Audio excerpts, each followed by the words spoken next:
Greetings, my name is Audience, and warmest welcome to the Impact webinar, From Potential to Power, a future peak with Australia's offshore wind. My name is Kayla, Content Analyst at Leader Associates, and it's my great honor to be a host for today's webinar. Global interest in Australia's offshore wind potential is growing, with numerous highly prospective sites identified around the continent. International developers are increasingly recognize Australia as an emerging market in this sector. Offshore wind energy is a proven and competitive technology that can greatly diversify Australia's energy mix. In today's webinar, we will explore the latest insights from the Australian government and international perspectives from Spain and France. I'm also encourage all of you to actively engage in our discussions and share your invaluable insights in our Q&A box. Meanwhile, I'm also excited to announce that today's virtual session is the exciting prelude of our physical event, Australian Wind Energy 2024, scheduled from this July 10th to 11th in MCC Melbourne, welcoming over 5,000 industry stakeholders. With only 16 days remaining until the commencement of this remarkable gathering, we extend an earnest invitation for you to secure your delegate or visit pass. With great anticipation, we look forward to meeting you in person and engaging in fruitful discussions that will unleash the power of wind energy for Australia's sustainable future. Without further ado, let's dive into our first presentation. Let's welcome Mr. Paul Murphy, Head of the Offshore Renewable Energy Branch at the Department of Climate Change, Energy, the Environment and Water. Mr. Paul will discuss enabling the future, strategic development and innovation in Australia's offshore wind energy sector. Let's welcome. Okay, thank you. So, sorry that you can't see me. My name is Paul Murphy. I'm the branch head for Offshore Renewables in our wonderful Department of Climate Change, Energy, Environment and Water, or as we say, DQ. Next slide, please. If I go to the next slide, thank you.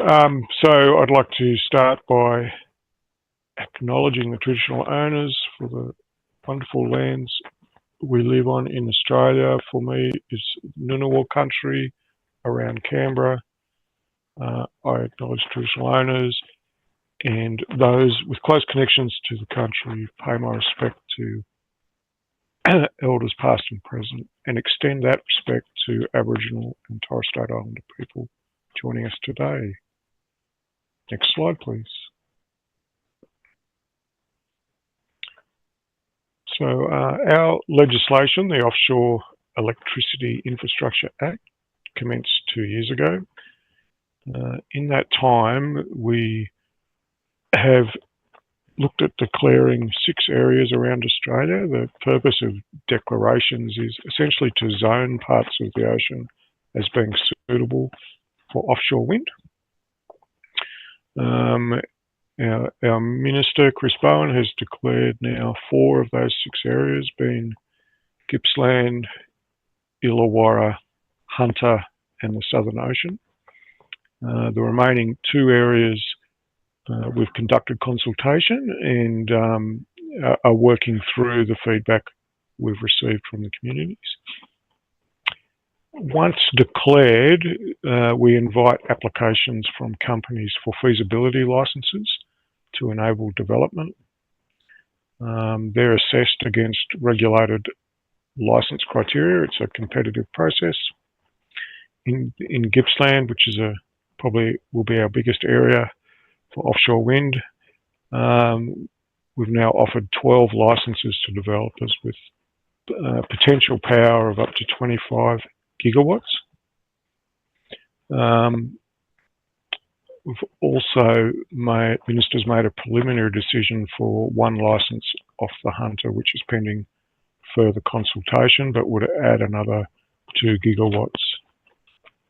Next slide, please. Once feasibility licenses are issued, various feasibility studies are conducted by the license holders to test their projects out to obtain their environmental approvals. So under legislation, we ask them to prepare a management plan, and all aspects of their studies, which eventually leads to a commercial project, are outlined in the management plan. It even covers how licence holders will cover the cost and their plans for removal of infrastructure at the end of the life of the wind farm. The legislation requires consultation with all existing marine users, our First Nations groups, government departments, and lots of engagement with the community about sharing benefits. The management plan also addresses workplace health and safety issues and coexistence with other industries such as shipping, commercial fishing and tourism. Once the management plan is approved, the developer can apply for a commercial licence. We expect this process will take a number of years. The Australian government looks after the offshore region. Inshore waters, so those within 3 nautical miles, are managed by state governments. So for Gippsland, that's the Victorian state government. So they will provide the connection through inshore waters and to the grid. And to facilitate that, they're planning to hold an auction in which they're indicating they'll announce outcomes of auction in late 2026. And that will provide the grid connection. Next slide, please.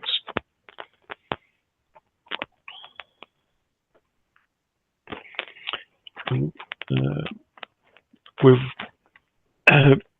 implementing the Act with various stages of regulation. The first suite of regulations actually enabled the licensing framework that I've just talked about, and also set out the fees and levies for a cost recovery framework we have in place.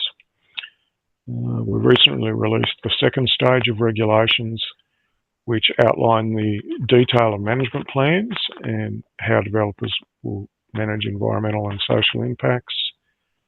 A design notification scheme that outlines the process for notifying the regulator about the specific designs of projects. The regulations cover the workplace health and safety requirements and the working conditions for everyone involved in offshore wind projects. There are environmental management regulations that detail a relationship between our legislation and Australia's primary environmental legislation, the EPBC Act. Also has requirements about safety and protection zones that regulate access during construction and other times, and the financial security that developers have to lodge before they engage in any construction activities. We plan to have these regulations in place by the end of the year. We've received, I think, about 100 submissions, and we're just working through them. At the same time, we've released draft guidelines on transmission and infrastructure licenses, and we're working our way through those submissions. Next slide, please.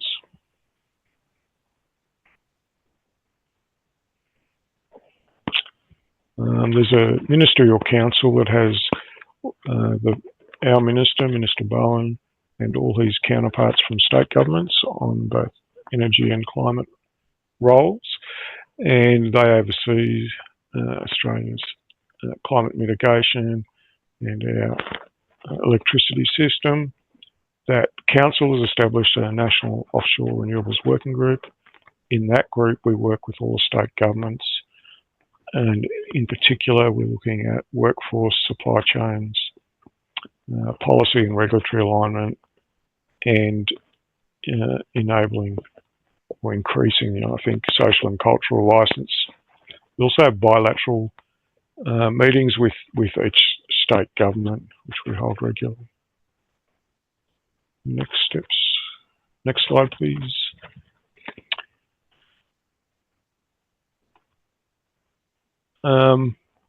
We think in many respects the Gippsland community is probably ahead of other areas in Australia in understanding what offshore wind could mean for them, as the history of engagement is a lot longer.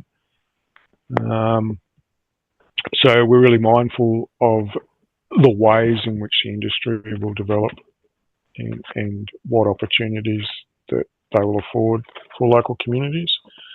Our next step for the Gippsland licence holders is to set up an advisory committee so that we can engage directly with the licensed developers along with our regulator and our licence registrar. And we'll be discussing with them our expectations, what their expectations of us are, how we would like industry to engage with communities and First Nation groups and other marine users. And we will be discussing the points of coordination and collaboration for licence holders in things like research, monitoring, consultation, supply chains, and shared infrastructure. Next slide, please. Under the Ministerial Council, where we have the National Offshore Working Group, we're developing consultation guidance that can help set out our expectations. The government's also preparing an industry development plan, which will set out the next steps. Onshore infrastructure such as ports will be a very important aspect for the success of the industry, as well as workforce capability and supply chains. We're in the early stages of developing that plan, and we think it will be important to help facilitate the growth of the industry. As part of the National Working Group, we're also looking at local content, supply chain coordination, and strategies to develop social licence. Well, that's it from me. Happy to take questions.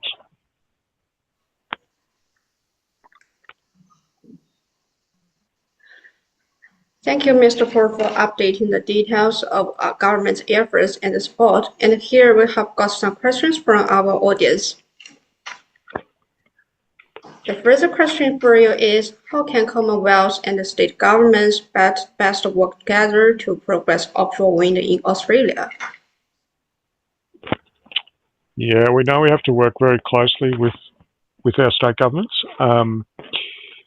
especially because the federal government is responsible for different aspects. So we're basically regulating nearly everything offshore. The state governments regulate the inshore environment, especially will facilitate the connection to grid. We have sort of shared responsibilities over environmental impacts on land. So we have these working group, this working group which sits over all governments, but as well as that we have bilateral meetings with state governments. Our Victorian government is no doubt the most advanced. They've set legislative targets for the amount of offshore wind they would like, and we're working very closely with them on helping them to set up the regulatory framework that's required to bring offshore wind into Victoria. Thanks. And meanwhile, what challenges does the department foresee for the development of offshore wind in Australia? I think there are lots. Obviously, we're a long way from Europe, the centre of offshore wind. So it's very important that we, in the first step, have a stable regulatory environment that we can attract the financial investment. And then it really is about working with our state governments, making sure they can pull the projects through, and that we can do it in an orderly way so that the supply chain to support construction can be supported for many years. Thanks. And following, what are the priorities for the department in terms of continuing to facilitate the development of offshore wind in Australia? Okay, our immediate priorities are to finish rolling out the declared areas, assessing and issuing the feasibility licenses for those 6 areas around Australia that I presented the map on. We need to continue to roll out our regulatory framework and do that in close consultation with the industry. We're very aware that Australia is coming to the offshore wind later than Europe. So we have a long way to catch up, but we're encouraged by all the international companies that are getting involved and are really interested in investment, and they're bringing that experience to us, which we need, because obviously we haven't done this before.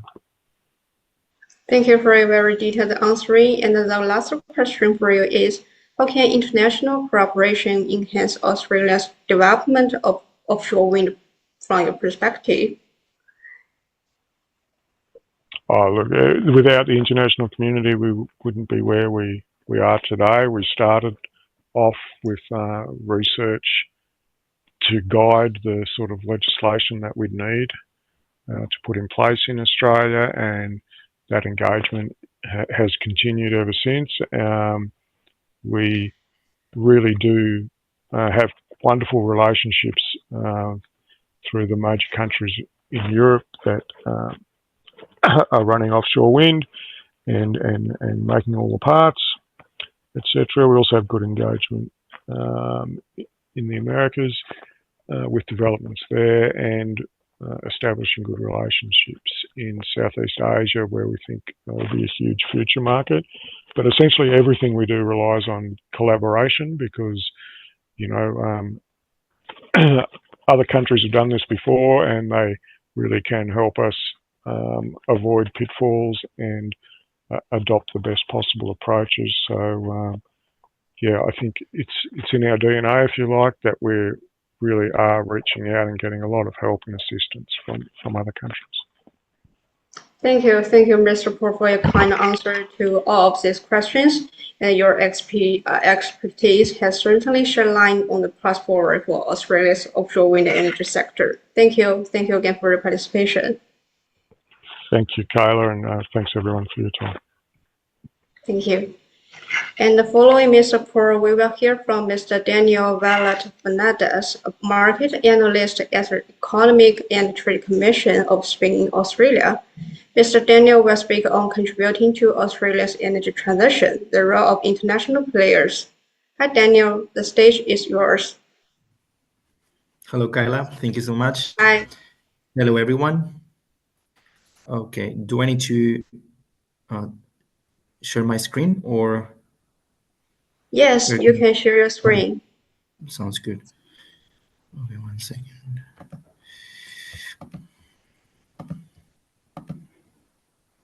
Oh no.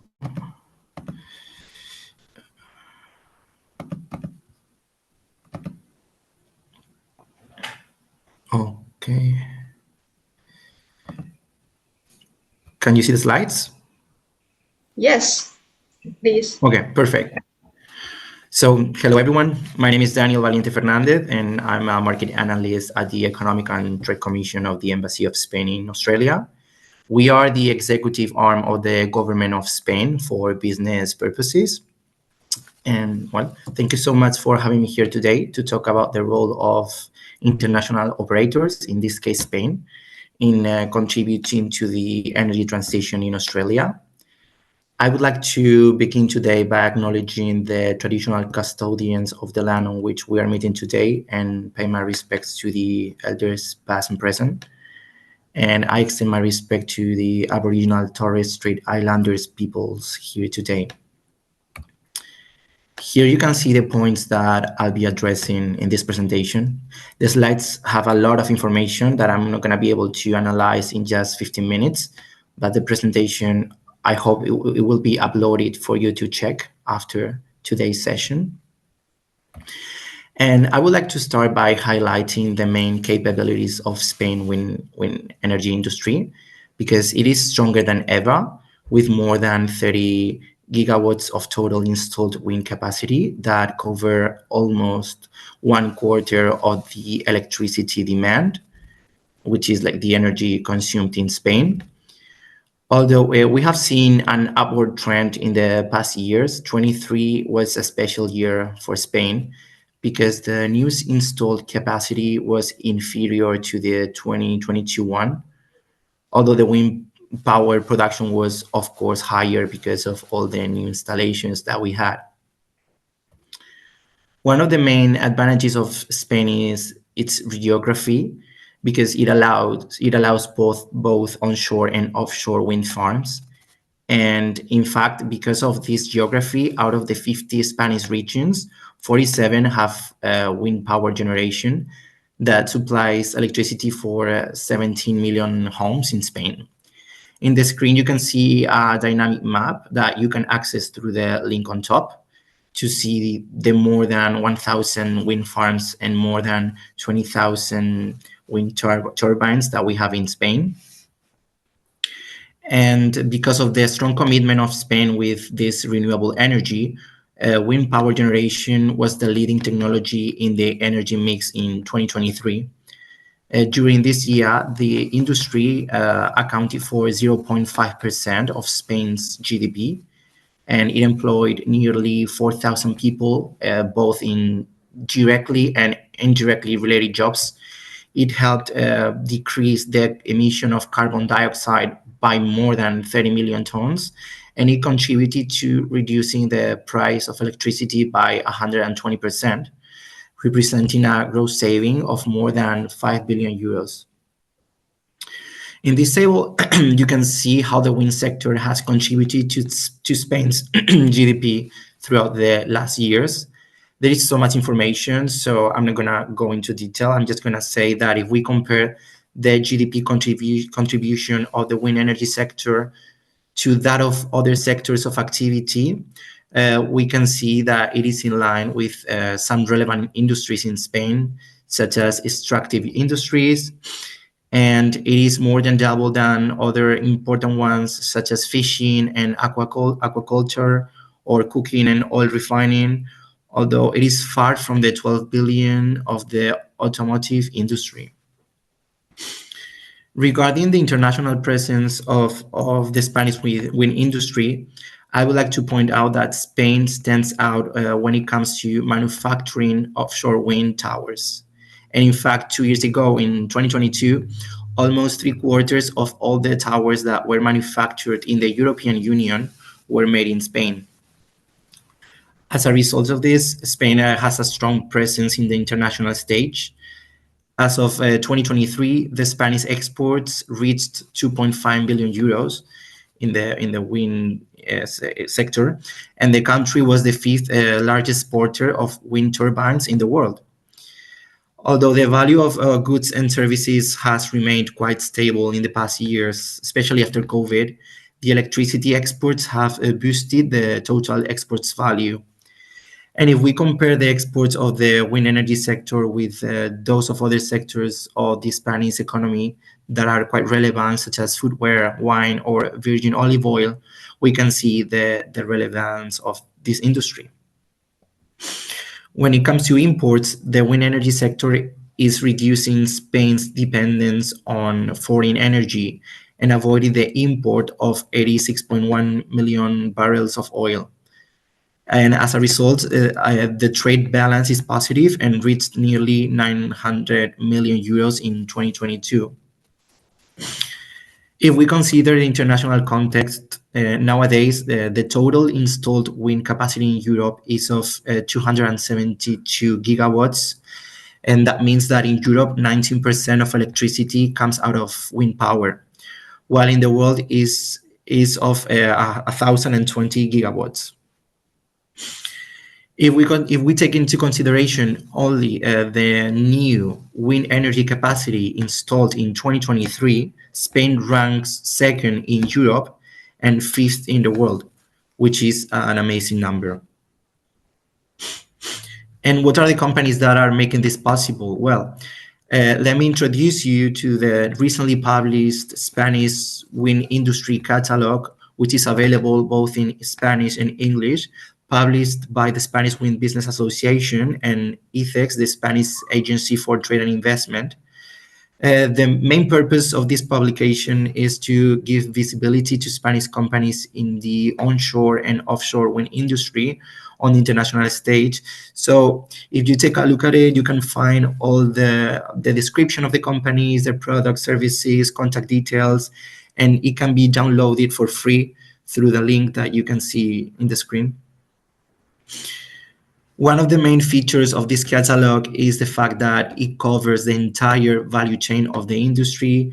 So not only will we find the big companies that we all know, Acciona, Iberdrola, Siemens Gamesa, but also other businesses that contribute to the industry in different ways. And now, talking more specifically about the contribution of Spain to the industry in Australia, we need to mention that 3 Spanish companies are expected to participate in the first offshore wind farms of the Gippsland coast in Victoria, as the previous speaker said. Last month, in May, the Minister for Climate Change and Energy granted feasibility licenses for 6 projects, including the High Sea Winds North, with the participation of the Spanish company Ocean Winds. And he also announced other feasibility licenses for 6 other projects, including Aurora Green with the participation of Iberdrola, and Gippsland Down or Greater Gippsland 2 with the participation of Blue Float Energy. And these projects, the 12 of them, will account for 25 gigawatts, and we are very proud of them. And recently, another announcement has been made in the industry because the Spanish company Scitec will develop a feasibility study for the first floating wind energy project in Australia, the one that is called TAS Demo Project, covering the whole life cycle. This project uses a technology that consists of designing floating platforms for wind turbines, enabling their installation in deep waters where traditional wind turbines are not viable. So let's say that, yeah, it can be installed in challenging offshore conditions. And why is the Spanish industry standing out? Well, as I said before, our companies span across the entire value chain of the industry, and they are prioritizing research and development. And in fact, we are the first developers of floating offshore wind prototypes, while having a strong manufacturing capabilities. Besides the installed capacity we have, which is quite big, quite substantial, Spanish companies in the wind industry are recognized in the world, and they are participating in international projects. As I said, we are all familiar with Acciona, Iberdrola, Blue Float, and thanks also to the well-developed regulatory framework and the grid infrastructure that we have, without forgetting our climatic conditions, particularly in regions with strong and consistent wind patterns that encourage companies to devote themselves to the industry. And from the Spanish Economic and Trade Commission, we want to foster the contribution of Spanish companies and their capabilities to the wind energy sector in Australia. And how do we do this? So we encourage the collaboration between both countries by doing market research on different industries and by publishing reports, by organizing events, webinars, open days, by promoting different opportunities, and projects on our social media, and by assisting companies that want to access the Australian market. So if you feel that we can be of any help, please don't hesitate to reach out and we can explore different opportunities. And that's all from my side. Muchas gracias for your attention, and don't forget to follow us on our different channels, social media. And yeah, that's it. Thank you. Thank you, Daniel, for your kind sharing and informative speech on the wind energy in Spain and its presence in Australia. And here we have got some interesting questions for you. Okay. Yes, the first question for you is, what are the pivotal market trends in Australia's offshore wind sector that international firms must consider? I think that first of all, what they need to check is the technology, the technological advancements, such as like wind turbines technologies, etc., because companies need to make sure that they are up to date when it comes to entering a new market. Also, it's very important for international firms to consider the different support from the government, and also like investment opportunities, be a little bit on the lookout for what is driving the market, this particular moment. And also they need to be aware of the local supply chain development, especially here in Australia, because we've seen like an increase in trend towards the Australian made, which might make their entry difficult in the country. But yes, basically that's it. Thank you. And the second question for you is, based on your experience, what strategies would you recommend for international stakeholders to successfully enter Australia's wind energy market?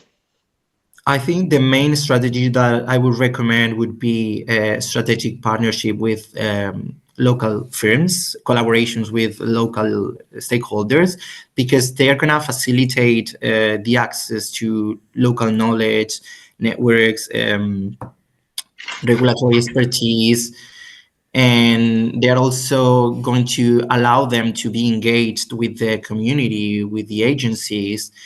And I would also recommend like investing in local talent and infrastructure to foster that competitiveness.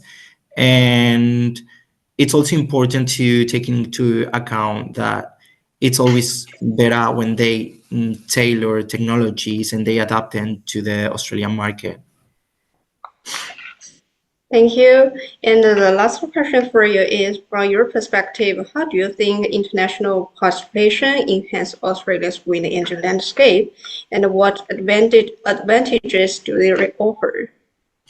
Well, international participation might contribute a lot to the Australian wind energy landscape because it can bring like local expertise, like advanced technologies, but also know-how from abroad, from overseas, and they can contribute to innovation, and they can also contribute to the economic outlook by creating new jobs, like through foreign investment, and it can also accelerate the development of the industry, and help Australia achieve its targets more easily.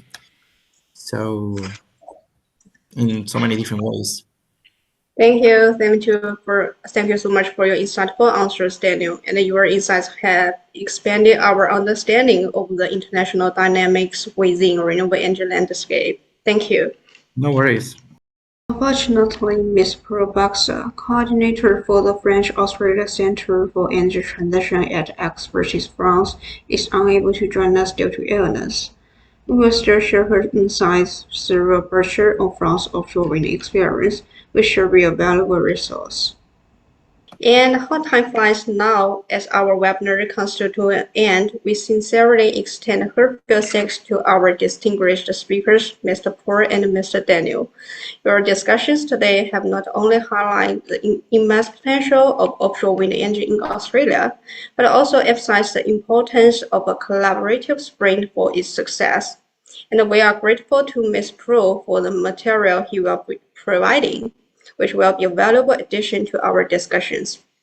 And we also want to thank all our audience for their active engagement. Today's recording, along with a short recap, will be updated on our website this Friday.